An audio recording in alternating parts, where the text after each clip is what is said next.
आप देख रहे हैं बियानी टीवी, बात में दम है। नमस्कार, बियानी टीवी के इस खास प्रोग्राम एक खास मुलाकात में आप सभी का स्वागत है। मेरा नाम है कुलदीप शर्मा। आज हमारे साथ एक ऐसी शख्सियत है जो कि हिस्ट्री यानी इतिहास पे एक अपनी अलग राय रखती हैं। डॉक्टर मालती सक्सेना मैम, बहुत बहुत स्वागत है आपका। नमस्कार, धन्यवाद।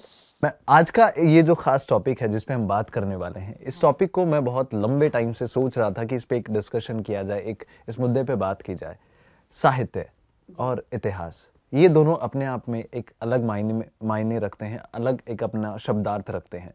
इतिहास और साहित्य, इन दोनों में क्या बेसिक अंतर होता है मैम? देखिए कुलदीप जी, हम बात करते हैं साहित्य की भी और इतिहास की भी।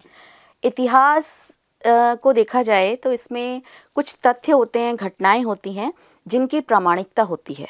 इतिहास में प्रामाणिकता के बिना वो इतिहास नहीं कहला पाता, क्योंकि उसकी सार्थकता सिद्ध नहीं होती। लेकिन जो साहित्य है वो एक कथाकार जो होता है उसका इमेजिनरी फैक्ट उसमें काम करता है।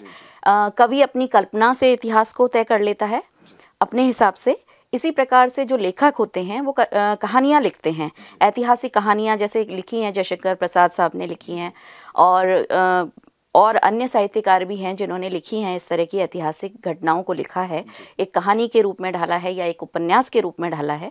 तो वो जब वो लिखने बैठता है तो वो अपनी कुछ कल्पनाएं उसमें सोचता है, क्योंकि वो अपने को उसके साथ में रिलेट करता है।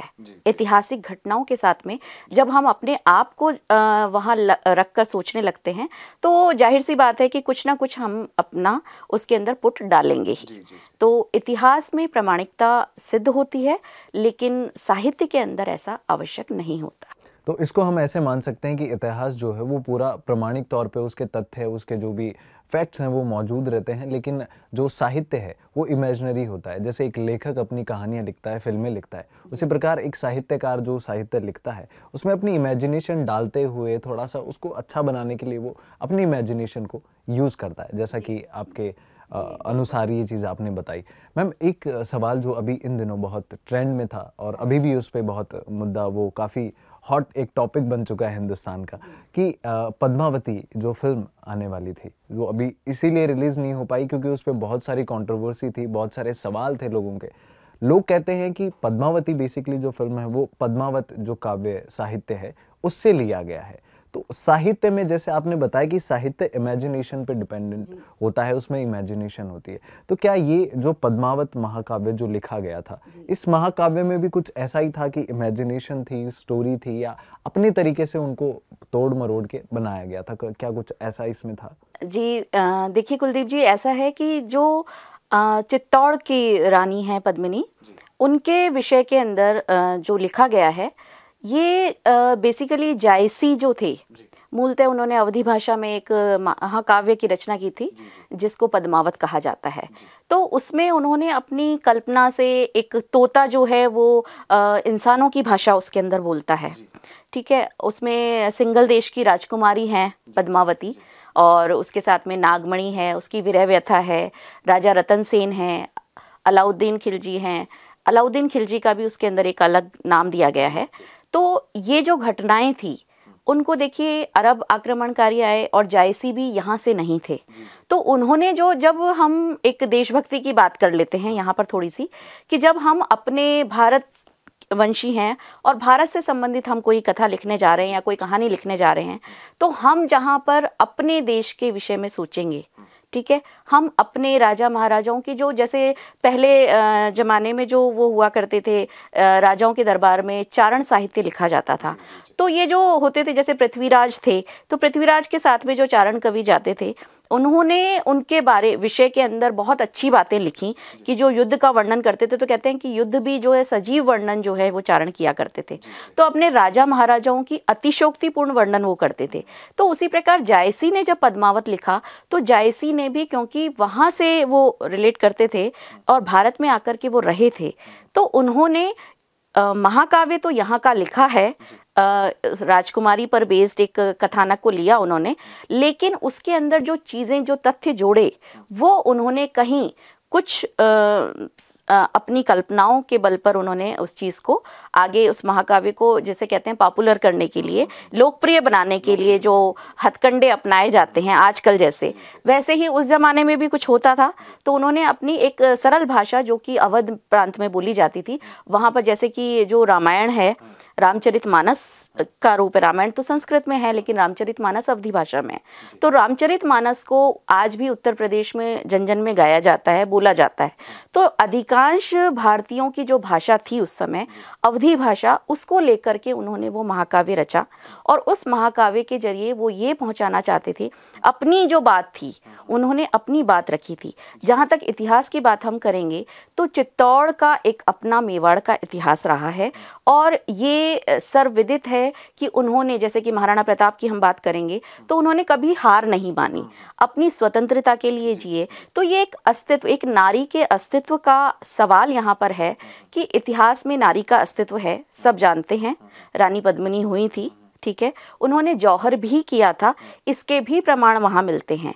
लेकिन कुछ घटनाएं जो कि जैसे किसी कोई फिल्म बनती है तो वो जो फिल्म बनी है वो उस पद्मावत महाकाव्य पर बनी है। तो फिल्मकार ने भी एक मनोरंजन की दृष्टि से उसको थोड़ा सोचने की कोशिश की होगी। देखिए, फिल्म तो किसी ने देखी नहीं है और हम लोगों ने तो नहीं देखी है, तो उसके बारे में कोई टिप्पणी नहीं कर सकते। लेकिन अगर वो जायसी की पद्मावत पर बनी है तो जाहिर सी बात है कि वो इतिहास के तथ्यों के साथ नहीं बनी है, उसमें काल्पनिकता का समावेश है। हम लोग बात कर रहे हैं कि साहित्य में जो साहित्यकार होता है वो तोड़ मरोड़ की चीज़ों को थोड़ा बनाते हैं। तो जहाँ तक पद्मावती फिल्म की, ये जो पद्मावत महाकाव्य की बात है, तो ये तो जाहिर है कि वो एक साहित्य से ली गई स्टोरी है, तो वो टोटली इमेजिनरी हो सकती है और उसमें तथ्य जो है वो तोड़ मरोड़ के पेश किए जा सकते हैं, ये चीज़ पहले ही जाहिर हो चुके हैं। लेकिन यदि इंडिया के रेफरेंस में बात करें तो हिंदुस्तान जो है वो अपने वेदों के लिए, अपने साहित्य के लिए, अपनी उन इतिहासकारी चीज़ों के लिए जाना जाता है जो हमारे पुराने ज़माने में होती थी। हमारे कई शास्त्र, कई वेद, पुराण जो हैं वो आज भी इस चीज़ का प्रमाण है कि हिंदुस्तान बहुत पुराना देश है, योग हमने लोगों को दिया है। और कई तरह की, जैसे चरक जो थे उन्होंने भी कई अपने काव्य लिखे थे जिसके तहत आज भी बहुत सारी चीज़ें साइंस में भी बहुत काम देती है। तो साहित्य का यदि हम सही मायने में, पॉजिटिव मायने में साहित्य को देखें तो वो कितना एक इंसान की आम जिंदगी में कितना यूजफुल होता है, कितना प्रामाणिक सिद्ध होता है। देखिए, साहित्य जो है ऐसा नहीं है कि सिर्फ उसमें कल्पनाएं ही होती हैं। साहित्य हम कह सकते हैं कि समाज का दर्पण होता है। देखिए, आज़ादी से पहले का जो साहित्य रचा गया था वो, उसमें वो तत्कालीन घटनाओं का समावेश होता था जो स्वतंत्रता आंदोलन के समय में जैसा समाज हमारा पनप रहा था। जैसे कभी हमारे बहुत अच्छे साहित्यकार हुए हैं मुंशी प्रेमचंद। हाँ, मुंशी प्रेमचंद जो थे वो नवाब राय के नाम से पहले उर्दू में लिखा करते थे।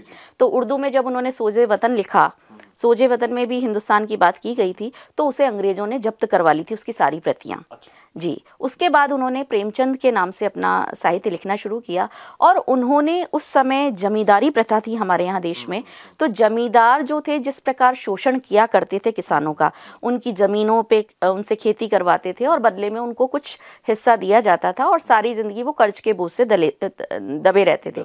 तो ऐसे ही जमींदारी प्रथा और उन किसानों की स्थिति का वर्णन प्रेमचंद ने अपने साहित्य में किया है। तो जब भी हम कभी 1947 से पहले का भारत देखना चाहते हैं तो हम प्रेमचंद की रचनाओं को पढ़ सकते हैं। उसमें बिल्कुल पता चलता है कि हमारे यहाँ पे आम किसानों की स्थिति क्या रही थी। जैसे कि साहित्य के इम्पोर्टेंस पे हम लोग बात कर रहे हैं, पहले की जब हम स्कूल में होते थे, आप स्कूल में थे, उस वक्त पे जब हम किताबें पढ़ते थे, मुंशी प्रेमचंद साहब की और महादेवी वर्मा की, इन सब की बहुत सारी कविताएं आती थी, बहुत सारे छंद आते थे जिनमें बहुत सारभूत बहुत बातें लिखी हुई होती थी जो शायद एक शिक्षाप्रद होती थी। एक स्टूडेंट की आम जिंदगी में उसको कैसे चीज़ें करनी चाहिए वो सारा समावेश उसमें होता था। लेकिन आजकल के बदलते परिवेश में यदि शिक्षा की हम बात करें तो कहीं ना कहीं ये चीज़ें विलुप्त होती जा रही हैं। तो वो साहित्य जो एक हिंदुस्तान की परंपरा को, हिंदुस्तान के गौरव को दर्शाता है, वो साहित्य कहीं ना कहीं हमारे पाठ्यक्रम से दूर होता चला जा रहा है। तो उस पर आपकी क्या राय है?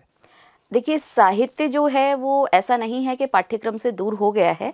साहित्य तो आज भी पाठ्यक्रम में है।